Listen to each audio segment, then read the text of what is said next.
بسم اللہ الرحمن الرحیم۔ مسند امام اعظم کا سبق جاری و ساری ہے اور ہم رفع الیدین کے مسائل پڑھ رہے تھے۔ گزشتہ سبق کے اندر کچھ تمہیدی گفتگو ہوئی تھی اور 2 احادیث بھی ہم نے پڑھی تھی، تو آج اسی کو کنٹینیو کریں گے اور جو رہتا تھا کل اس کو پورا کرتے ہیں۔ تو وفی روایت ذکر عنده حدیث وائل بن حجر، ابراہیم نخعی کے پاس وائل بن حجر کی حدیث بیان کی گئی، جس کے اندر حضرت وائل بن حجر فرما رہے تھے کہ میں نے نبی کریم صلی اللہ علیہ وسلم کو رفع الیدین کرتے ہوئے سنا۔ کہتے ہیں کہ انہ رعا النبی صلی اللہ علیہ وسلم رفع یدیہ عند الرکوع وعند السجود۔ حضرت وائل بن حجر کہتے ہیں کہ میں نے نبی کریم صلی اللہ علیہ وسلم نبی کریم صلی اللہ علیہ وسلم کو دیکھا اور کہ آپ صلی اللہ علیہ وسلم اپنے دونوں ہاتھوں کو رکوع کے وقت اور سجدوں کے وقت اٹھا رہے تھے، یعنی رفع الیدین کر رہے تھے رکوع اور سجدوں کے درمیان۔ فقال هو اعرابی، تو حضرت ابراہیم نخعی نے کہا کہ هو اعرابی، وہ تو اعرابی شخص ہے، دیہاتی شخص ہے، لا یعرف شعائر الاسلام، اسلام کی علامات، اسلام کی نشانیاں وہ نہیں جانتا، نہیں پہچانتا۔ لم یصلی مع النبی صلی اللہ علیہ وسلم، مع النبی صلی اللہ علیہ وسلم الا مرتن الا صلاۃ واحدۃ، اس نے وائل بن حجر نے نبی کریم صلی اللہ علیہ وسلم کے ساتھ کوئی نماز ادا نہیں کی مگر ایک نماز، تو وہی ایسی نماز تھی جس کے اندر سرکار صلی اللہ علیہ وسلم رفع الیدین کر رہے تھے، تو اس کے بعد رفع الیدین منسوخ ہو گیا تھا۔ آگے کہتے ہیں وحدثنی من لا احصی، ابراہیم نخعی کہتے ہیں کہ مجھے حدیث بیان کی گئی ہے جس کا کوئی احاطہ نہیں ہے، یعنی میرے پاس اتنی احادیث ہیں کہ جن کے اندر رفع الیدین کرنا منسوخ ہے۔ وعن عبداللہ بن مسعود، اور عبداللہ بن مسعود سے روایت ہے کہ انہ رفع یدیہ فی بدء الصلاۃ فقط، کہ حضرت عبداللہ بن مسعود صرف نماز کے شروع میں رفع الیدین کرتے تھے، ہاتھوں کو اٹھاتے تھے کانوں تک۔ وحکا عن النبی صلی اللہ علیہ وسلم، اور انہوں نے اس کو نبی کریم صلی اللہ علیہ وسلم سے حکایت کیا کہ سرکار علیہ السلام اس طرح کرتے تھے، یعنی شروع کے اندر جو تکبیر تحریمہ لگاتے ہیں اس کے وقت آپ صلی اللہ علیہ وسلم رفع الیدین کرتے تھے، اس کے بعد رفع الیدین نہیں کرتے تھے۔ وعبد اللہ عالم بشرائع الاسلام، اور حضرت عبداللہ بن مسعود یہ اسلام کی شرائع، اسلام کی علامات کا عالم ہے، وہ حدود ہی، اور اسلام کی حدود کا بھی عالم ہے۔ وہ متفقد لأحوال النبی صلی اللہ علیہ وسلم، اور سرکار صلی اللہ علیہ وسلم کے احوال کو پختہ یاد کرنے والا ہے۔ وہ ملازم لہ فی اقامتہ و اسفارہ، اور سرکار صلی اللہ علیہ وسلم کے مقیم ہونے اور سرکار صلی اللہ علیہ وسلم کے مسافر ہونے کے بارے میں آپ ان کے ساتھ ملازم ہوتے تھے، یعنی ان کے ساتھ آپ ساتھ ہوا کرتے تھے۔ وقد صلی مع النبی ما لا یحصی، اور حضرت عبداللہ بن مسعود نے نبی کریم صلی اللہ علیہ وسلم کے ساتھ اتنی نمازیں پڑھی ہیں کہ جن کا احاطہ نہیں کیا جا سکتا۔ تو حضرت عبداللہ بن مسعود بہت بڑے عالم تھے، ان سے احادیث مروی ہیں جن کے اندر رفع الیدین نہ کرنا ثابت ہے، لہذا ثابت ہوتا ہے کہ رفع الیدین پہلے جائز تھا، اس کے بعد منسوخ ہو گیا۔ تو اس کے علاوہ ایک مناظرہ ہے امام اعظم ابو حنیفہ اور امام اوزاعی کا، ٹھیک ہے۔ کہتے ہیں قال اجتمع ابو حنیفہ والاوزاعی فی دار الحناطین بمکہ، امام اعظم ابو حنیفہ اور امام اوزاعی مکہ میں دار حناطین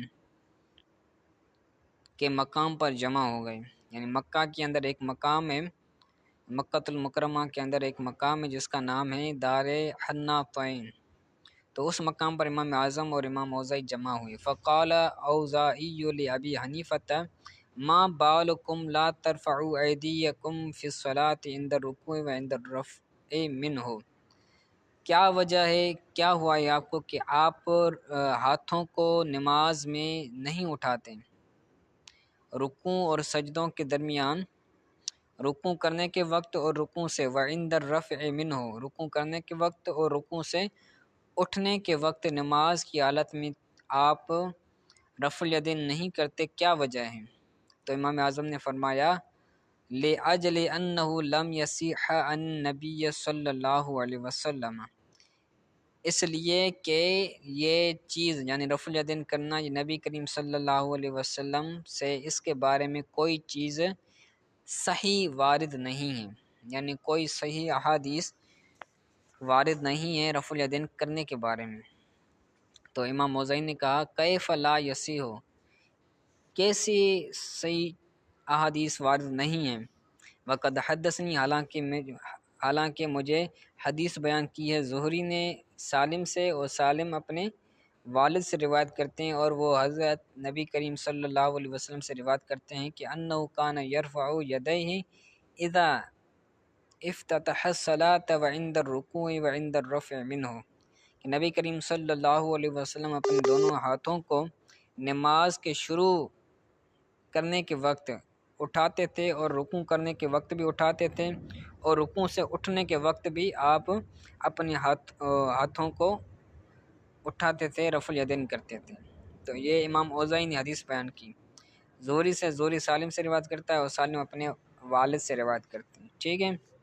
اس کے بعد امام اعظم ابو حنیفہ نے انہیں کہا کہ حدثنا حماد عن ابراہیم، کہ ہمیں حماد نے روایت بیان کی، حدیث بیان کی ابراہیم سے، اور ابراہیم علقمہ اور اسود سے روایت کرتے ہیں، اور حضرت علقمہ اور اسود حضرت ابن مسعود رضی اللہ تعالیٰ عنہ سے روایت کرتے ہیں کہ نبی کریم صلی اللہ علیہ وسلم لا یرفع یدیہ الا عند افتتاح الصلاۃ، عند افتتاح الصلاۃ، کہ نبی کریم صلی اللہ علیہ وسلم رفع الیدین نہیں کرتے تھے مگر نماز کو شروع کرنے کے وقت، یعنی تکبیر تحریمہ جب کہی جاتی ہے تو اس وقت صرف رفع الیدین کرتے تھے، اس کے علاوہ نہیں کرتے تھے۔ یہ امام اعظم نے حدیث بیان کی۔ ولا یعود شیء من ذلک، اور اس کے علاوہ کوئی بھی چیز نہیں لوٹاتے تھے، یعنی اس کے بعد یعنی شروع کے اندر تکبیر تحریمہ کے لیے ہاتھوں کو اٹھانے کے وقت پھر رفع الیدین نہیں کرتے تھے، کوئی چیز نہیں لوٹاتے تھے۔ تو امام موزعی نے کہا کہ احدثک عن الزہری عن سالم عن ابیہ وتقول حدثنی حماد عن ابراہیم، تو امام موزعی نے کہا کہ میں آپ کو حدیث بیان کر رہا ہوں زہری سے، زہری سالم سے، سالم اپنے والد سے روایت کرتا ہے، یعنی میں سند یہ بیان کرتا ہوں اور آپ سند بیان کر رہے ہیں کہ حماد نے روایت کی اور حماد نے ابراہیم سے روایت کیا، آپ یہ سند بیان کر رہے ہیں، میں یہ سند بیان کر رہا ہوں۔ تو جو امام اوزاعی کی سند ہے وہ سند عالی ہے، اور امام اعظم ابو حنیفہ کی جو سند ہے وہ سند عالی نہیں ہے، ان کا مطلب یہ ہے۔ تو امام اعظم نے کیا کہا، فقال له ابو حنیفہ کان حماد افقہ من الزہری، جو حضرت حماد ہیں وہ زہری سے زیادہ فقیہ ہیں، وکان ابراہیم افقہ من سالم، اور جو ابراہیم نخعی ہیں وہ حضرت سالم سے زیادہ فقیہ ہیں، اور علقمہ لیس بدون ابن عمر، اور حضرت علقمہ یہ حضرت ابن عمر رضی اللہ تعالیٰ عنہما سے کم نہیں ہے، فی الفقہ، فقہ کے اندر۔ امام اعظم فرما رہے ہیں کہ حضرت علقمہ حضرت ابن عمر رضی اللہ تعالیٰ عنہ سے فقہ میں کم نہیں ہیں۔ وَإِن كَانَتْ لِابْنِ عُمَرَ صُحْبَةٌ، اگرچہ حضرت ابن عمر کے لیے صحبت کا شرف ہے، یعنی آپ صحابی ہیں، اس کے باوجود بھی حضرت علقمہ ان سے فقہ میں کم نہیں ہیں۔ او لہو فضل صحبتی، یا ان کے پاس صحبت کی فضیلت ہے حضرت ابن عمر رضی اللہ تعالیٰ عنہ کو۔ فالاسود لہو فضل کثیر، اور جو حضرت اسود ہیں ان کے لیے تو کثیر فضیلت ہیں۔ وہ عبداللہ ہوا عبداللہ، اور عبداللہ تو عبداللہ ہیں، حضرت عبداللہ ابن مسعود تو وہ تو بڑے محدث ہیں، فقیہ ہیں۔ فسکت الاوزاعی، تو امام اوزاعی کیا ہو گئے، ساکت ہو گئے۔ تو اس مناظرے کے اندر جو اہم چیز ہے وہ یہ ہے کہ جو امام اعظم ہیں وہ راوی کے فقیہ ہونے کو ترجیح دے رہے ہیں، کہ جو راوی فقیہ ہو، چونکہ مسائل احادیث سے اخذ ہو رہے ہیں فقہ کے، اسلام کے، تو آپ رضی اللہ تعالیٰ عنہ راوی کے فقی ہونے کو ترجیح دے رہے ہیں، اور امام اوزائی جو ہیں وہ حدیث کے سند کے عالی ہونے کو ترجیح دے رہے ہیں کہ اگر سند عالی ہو تو اس پر عمل کیا جائے گا۔ تو یہ امام اعظم ابو حنیفہ کا اور امام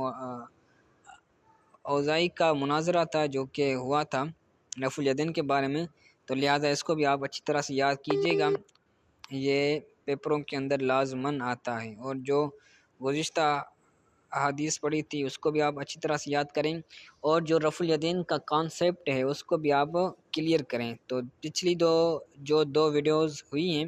ایک تمہید کے بارے میں، دوسری صحیح بخاری و صحیح مسلم کی احادیث کے متعلق، تو اس کو بھی آپ اچھی طرح سے یاد کریں۔ بہت یہ اہم موضوع ہے، مسئلہ ہے، آپ اس کو پختہ کر کے یاد کریں، ٹھیک ہے؟ اگر کوئی بات سمجھ نہ آئی ہو تو پوچھ لیں۔